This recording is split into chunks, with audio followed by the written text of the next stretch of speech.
Hello, this is Debra Cohen with a story and a song, which airs every Sunday morning at 11:30 a.m. Eastern Time.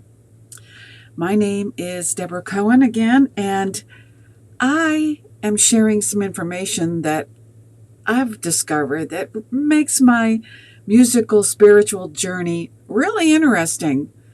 As a singer-songwriter, musician, and yoga teacher, I've often wondered, how can I combine those together, singing, sound, movement, for healings? Because I personally have experienced several healings as a singer during singing. I've discovered in trying to share this fact, for me it's a fact, with others, I've approached the teaching in a more spiritual way, because that's how I've experienced my healings while pursuing God. But I seem to notice that it brings in a limited audience because a lot of people aren't interested in that path. And that's, no judgment. It's just we're all on different journeys here in this place called Earth. So I thought to myself, how can I appeal to people that need to improve their health, or like me, are senior citizens and want to stay healthy or get healthier?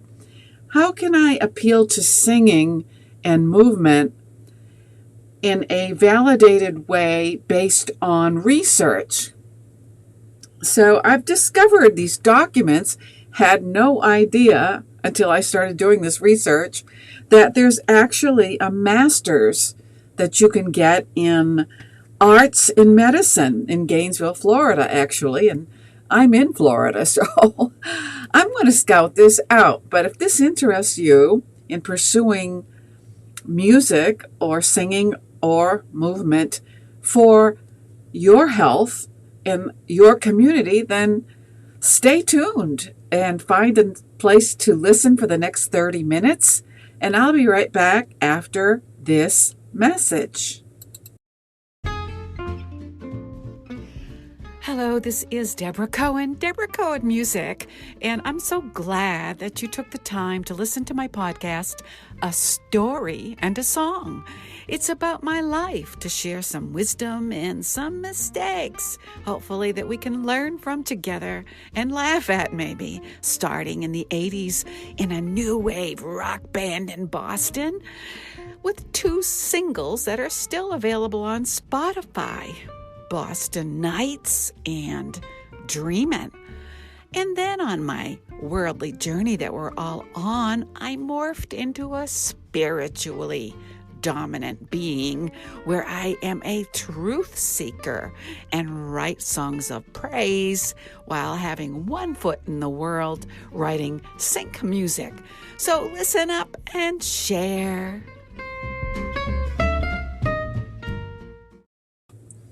And again, this is Debra Cohen, and we're talking about pursuing health through the arts. Specifically, I have started, coincidentally, if you want to say that, 3 months ago. I've had this dream for a long time about community singing circles. And at the time I had this dream, there was no such thing where I've been. But then I noticed in looking for these things that were only ideas, there actually are singing circles, especially in cultural centers and synagogues. It's really popular, or getting popular. And I decided, with my rabbi's approval, to start a singing circle in our synagogue in Clearwater. Now, I've been operating or facilitating Soul Sing, is the name of my singing circle, for 3 months now. And I presented it to the community because it's open to anybody in Clearwater. I presented it as a spiritual experience, a mystical experience, because that's the way I've experienced. But in doing so, I realized that other people, maybe they're uneasy or they're not spiritual. They don't want that dimension. It sounds woo-woo, if you want to say that. Whoa, that's kind of way out there, isn't it? She's out there on planet Claire, I think. But so I've been doing some research because, we are body, mind, and spirit beings. I thought I need to do more research on the physical reasons for wanting to sing and move, especially as we get older, like me. Debra Cohen, I'm a senior citizen in Florida. So I've discovered some fantastic information. I'm so excited about it. I just wanted to share it with you. It's a story in a song, which is the name of my podcast. And the story is real time. I'm sharing you a story how you can get involved if you're in Clearwater and you want to explore your health benefits with a Jewish spin on it. Check us out. Just contact the CBS Synagogue and find out more. Or if you're interested in getting a master's in the arts of healing, the arts in healing, then apparently there's this thing called Masters in Arts in Medicine in Gainesville, Florida. So you can get a graduate or a master's degree. And the only reason I'm not thinking of doing that right now is I got too many irons in the fire. So I've contacted the Arts in Medicine in Gainesville University, and actually it's called the University of Florida, the department head, and asked if they could have an intern work with me in my singing circle to develop this as a community offering for people that want to use singing, music, movement, yoga, breathing, meditation as a method of health. Now, wait a minute. You might be saying to yourself at this point, wait, this sounds kind of hokey. Oh my, is that for real? Yes. Oh, let me share some things with you. All right. Listen and take notes if you want. For example, if I'm in my singing circle and I say, read these 2 poems and call me in the morning. Okay. I assume in the poetry world, you know what this means. I'm not a poet, but I do write music, so I guess you could say maybe I am. Okay. Sound far-fetched? Doctors in Victorian England often prescribed specific poems or passages to address different forms of melancholia, which today we call it depression, right? Florence Nightingale wrote formally on the importance of attention to aesthetics to create the most healing environment possible for recovering patients. In fact, the concept of prescribing arts, culture, and nature goes back to at least ancient Egypt and presumably has its roots in ritual practice in prehistory. Wow. Oh, I just think this is so exciting. So what's the difference now in this article I'm reading? Evidence. We want evidence. If you want to come, I know some people are thinking about my singing circle. It's called Soul Sing. They're thinking, what evidence do you have that singing benefits my health? Okay. Since our 2019 report on the evidence base for the health benefits of the arts, which launched WHO's Arts and Health program to advance our understanding of neuroaesthetics and the biochemistry of aesthetic engagement, we are seeing how the arts can positively affect health. Thank you, Gazith Shoes on Instagram. We're talking about the arts for healing. All right.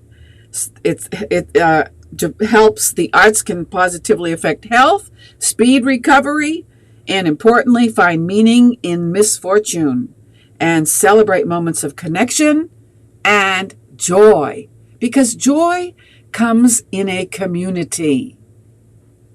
Having said this, it's important to put the complementary use of the arts in healthcare and public health into perspective. Can you imagine going to your doctor and asking for a prescription to my singing circle? I can imagine it. Okay. The evidence that the arts actually cure anything is scant, but the evidence that it helps us heal and thrive is abundant. This, to me, is a drawback of the use of the word prescribing, as it may suggest a misleading expectation of a cure. I'm not proclaiming a cure, I'm proclaiming better health. But health, according to the WHO's definition, is about more than the absence of disease or infirmity. It's about attaining the highest possible level of physical, mental, and social well-being. Who doesn't want that? Put it in the chat if you're saying, eh. Okay. That means you really need to be a part of this.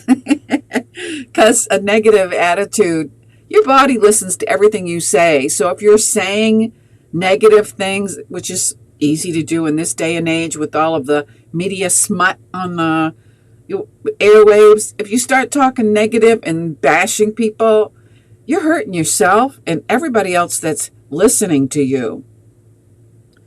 Similarly, our definition of mental health is not solely about the absence of mental illness, but all about helping us cope with the everyday stresses of life, raising our capabilities and skills, being more productive, and contributing to community and connection. And yes, celebrating moments of joy.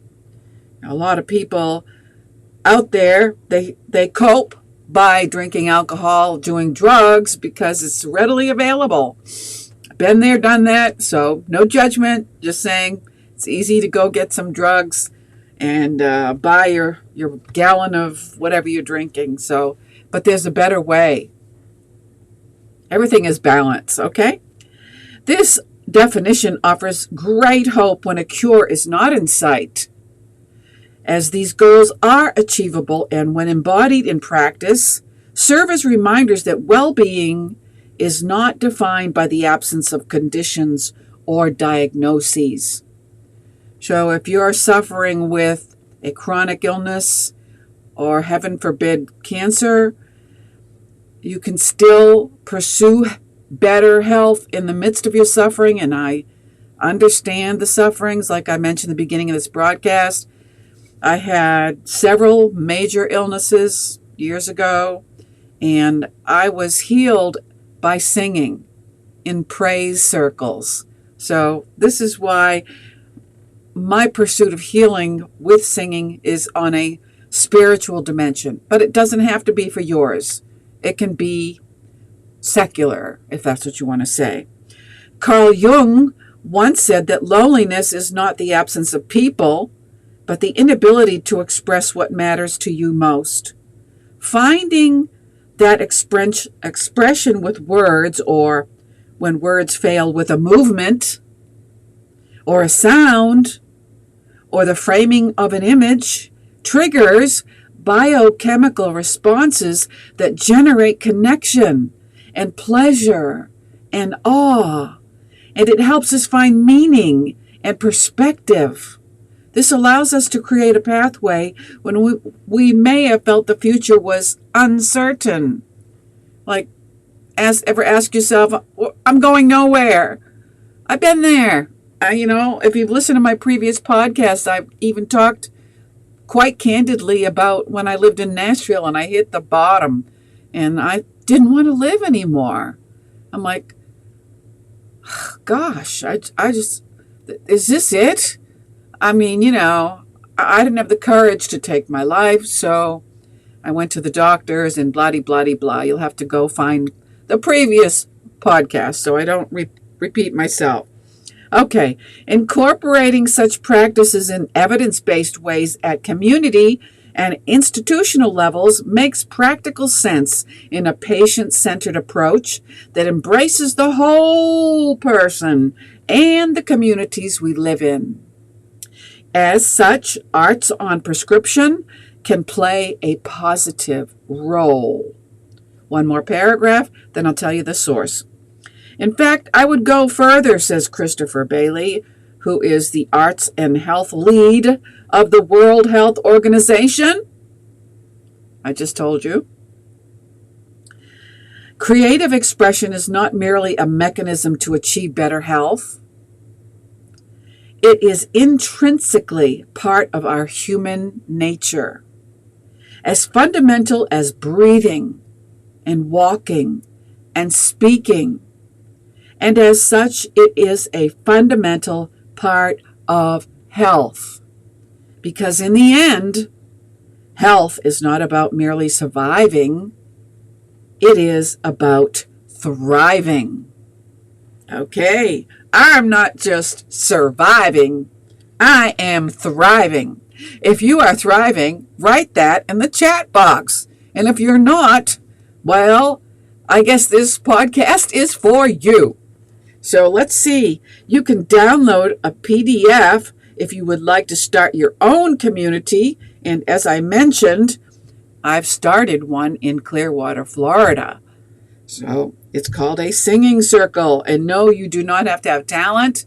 You come because you're just discovering the unique sounds that your body makes and putting them in your human voice and sharing that intimacy in a group where you're not going to be made fun of, you're not going to be judged, and of course you don't want to make unpleasant sounds or smells, if you know what I'm talking about. Okay.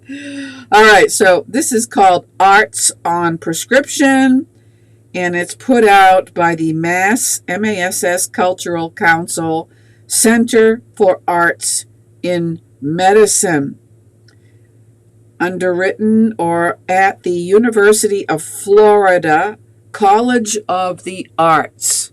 So if you are a musical youngster, I started my music journey when I was 22, but they didn't have this available. So I just wanted to make a living as a musician, and the only option for me with dyslexia was, which means I say dyslexia because I couldn't, sheet music is, I can do one staff of music, but when you start adding a bass clef or whatever, I'm like, can't do it. Not with dyslexia. So I'm like, I couldn't teach in a university, even though I had the opportunity because of dyslexia. So I would have pursued this, arts and medicine, and you can actually do that now by contacting the University of Florida College of the Arts, and I believe they even have a master's in arts in medicine online. Whoa. I am like really excited about this, even though I'm not going to go to college, I don't think. I don't have enough time to do it, but I'd love to find an intern that would work with me to develop Soul Sing, my singing group. And so if you're listening and you happen to be like interested or looking for a place to do your student teaching or whatever they call it, here's the place. I've got a place for you. If you're, it's better if you're Jewish because a lot of our songs are in Hebrew. Okay, so I'm going to be right back with more information if you're still excited, and share a little bit more before we close this segment. Thank you for listening. I'll be right back. Have you heard of Zion? Where some still believe in God's name. His holy name is placed there in the Bible, in the heart of Jerusalem. And all the nations will know your peace. And this is Debra Cohen again. Yeah, that's a little excerpt, a sneak peek of my upcoming song, Zion, because I decided in writing this song, which is inspired from the Bible, Zion is getting a bad rap, at least in the American culture. With the college kids, they're associating it with colonization and occupying regarding Israel, that's like a slang definition. The real definition of Zion is a synonym for Jerusalem. And it's going to be the return, if you believe in this spiritually, here I go with my spirituality again, the return of God to his land, Israel. But, so I'm just releasing this song. It should be out September 4th, 2024, to help people to know that there's actually a place in the Bible called Zion. So in that essence, I would say I'm a Zionist, but it's not, I'm not trying to separate people from Zionists versus the world. No, that's not it. Actually, a Zionist is anybody who respects the Bible, the Word of God, whether you're a Jew or a Christian or anybody that doesn't believe in God but reads the Bible, or whatever combination you are, acknowledges the right of Israel to exist. According to the Holy Bible, Zion is mentioned throughout the Bible, the Tanakh and the prophets. Isaiah mentions it. So a lot of people don't know that. So my lyrics for that song you just heard are to explain to the world what Zion is in the Bible, which I believe in. Okay. All right. So let me just share in closing a few specific health benefits for the arts in medicine. Creative health or arts in medicine display various ways in which arts can enable people to enjoy better health and quality of life. For chronic and long-term conditions, arts engagement can help with self-management of chronic and long-term conditions. And this comes from a public health briefing from the UK. So kudos to the UK for being so innovative. It's called Creative Health, okay? And it's put out by the APPG, All-Party Parliamentary Group on Arts, Health, and Well-Being. So, yeah, kudos to you, UK. Okay, for example, there is evidence that art therapies diminish the physical and psychological suffering of cancer and the side effects of its treatment. Studies have found that listening to music has beneficial effects on people with cardiovascular disease. Singing has been shown to alleviate chronic respiratory conditions and cystic fibrosis. The arts, including the culinary arts, have a positive impact on diabetes and its management. All right, next, another benefit. This interests me. Obesogenic environments. Whoa, that's a big word for fat. I got my mother's fat gene. It didn't start to manifest itself till I hit my 60s. I'm like, man, it's just a battle of the bulge. So let's see what it says about that. The participatory arts have a contribution to make to overcoming childhood obesity, and the natural and built environments are crucial to health creation, as recognized by the Newcastle City Council's decision to invest £1 million of anti-obesity funding from the public health budget in city parks. Whoa. So I'm reading from an official documents per se. I downloaded it from the internet. And let's keep going. There's more benefits. Mental health. Okay. There is ample evidence that the arts help to overcome mental health problems.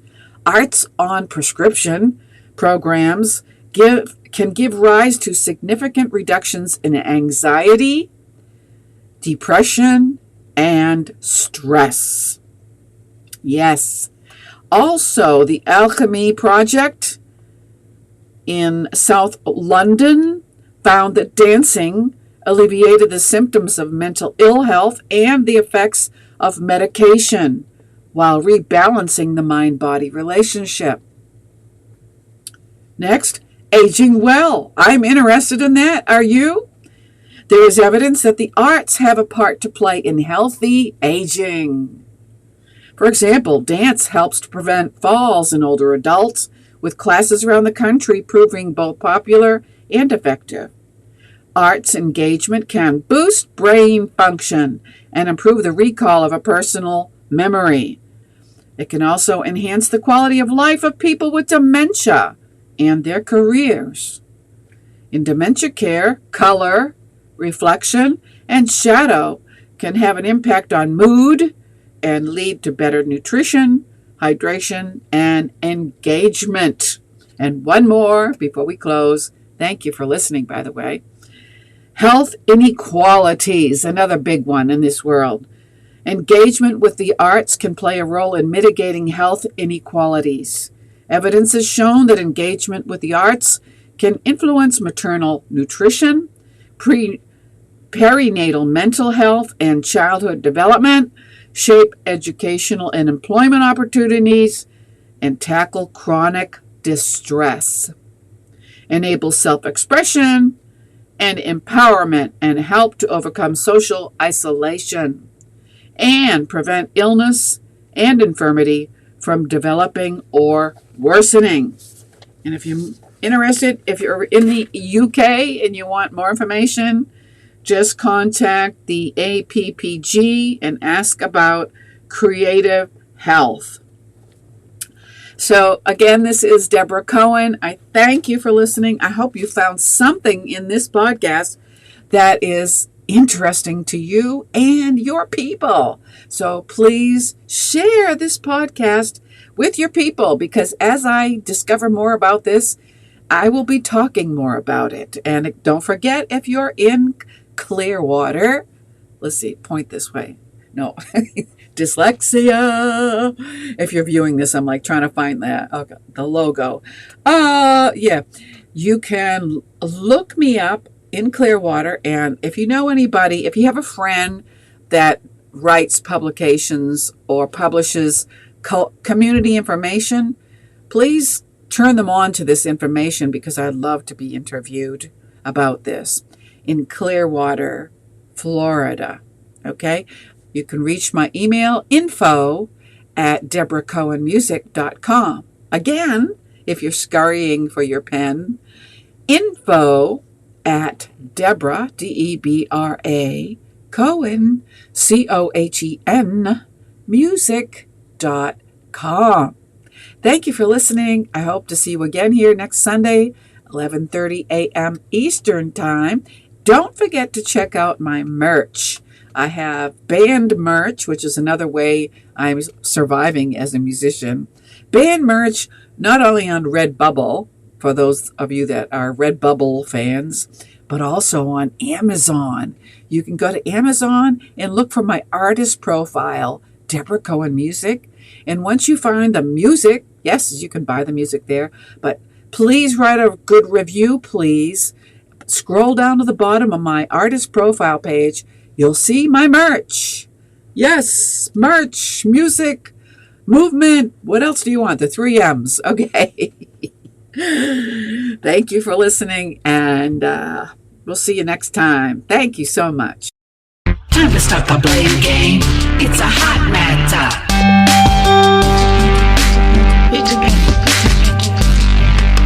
Stop, get it right. To live by logic. Unleashing feelings, causing all the trouble. The world is full of bots, passionless honey. No emotional IQ. No emotional IQ. It voices blend together in unity.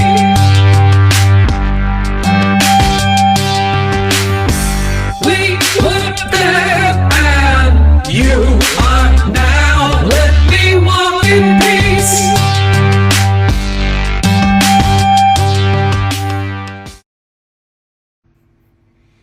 Hi, I am Debra Cohen, posing as a lion for Zion, with a message for everybody. To tell you that Zion has more than one meaning in 2024. But in the Bible, the Holy Bible, that Zion is only one meaning. It's a synonym for Jerusalem. It's the place where God's holy name is placed, Hamakom in Hebrew. And we will all know the Messiah when he comes to Zion. So I'm writing a song to help people to know that Zion is not a bad place, unless you make it that way. So I'm working in my recording studio, and it's kind of bluesy. You can let me know what you think. You can't hear the guitar though, because it's in my earphone. Have you heard about Zion? His holy name is placed there. It's in Jerusalem. It's a holy place called Zion. I have been there to this kingdom, on that holy mountain Zion. We are waiting for Messiah to come rescue his people. Ooh.